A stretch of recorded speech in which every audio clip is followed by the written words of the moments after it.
Here we are in 10 Downing Street, and it's hard to believe it's less than a few weeks ago since this place was alive with, well, positivity, particularly if you were a member of the British Labour Party. Finally, after 14 years, you gained power.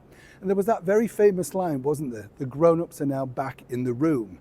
And their manifesto basically was built upon change. Well, what change have they now offered the great British UK public? Well, seemingly not too much positivity. We've had Rachel Reeves already deciding that she's going to be scrapping the winter fuel allowance. And then, of course, some people might say this is a summer of discontent. But behind the scenes, there's bigger fish to fry. As ever, let me explain. Morning, nice to see you. Thank you as ever for joining me today in the very heart of London at 10 Downing Street. We'll give you a quick look around. It's very quiet at the moment today. Yes, you can see what it's like. But there's the barriers, just in case you see we're not allowed to go too near the door. People have to be protected. Yes. We'll just leave that one there, shall we? As I said, this particular story has a strange, well, sort of backstory when you think about it, because obviously less than a few weeks ago, this was the scene of jubilation as Sir Keir Starmer came up the street and was asked, of course, by His Majesty the King to form a government. Very quickly, he put all of his dominoes in place, including the likes of David Lammy as Foreign Secretary and, of course, Angela Rayner as the Deputy Prime Minister. Who could forget her arriving in that luminous green affair, which caught all the headlines, some might suggest for all the wrong reasons.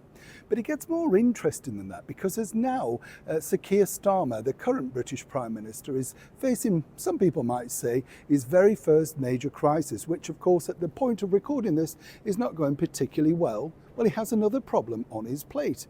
You see, we'll have noticed the likes of Rachel Reeves and, of course, the Deputy Prime Minister, Angela Rayner, are nowhere to be seen. Why haven't they come out in support of him? Well, as I pointed out before, politics is a very strange game. And the other side of the coin is this, that both of these particular ladies are sort of, shall we say very nicely, playing the field to see exactly what direction this particular story is going to go in. And by that, what I mean is that they would very much both like to be the very first Labour female British Prime Minister. I kid you not. As I said, politics is a very strange game. And while they're all smiles in front of the cameras, behind the scenes, it's all about career advancement and, more importantly, where you decide to, well, pitch your chance. Now, some people might say, well, it's not their particular remit. Of course, Angela Rayner is the Deputy British Prime Minister. She should be out there supporting him. You can see from those recent press releases and press chats, of course, Sir Keir seems to be on very shaky ground and at points very unsure about what he's doing with his leadership style. Either way, we wish him all the very best, but more importantly, as I say, what's going on behind closed doors is far more interesting, to some people at least, than what's going across the United Kingdom.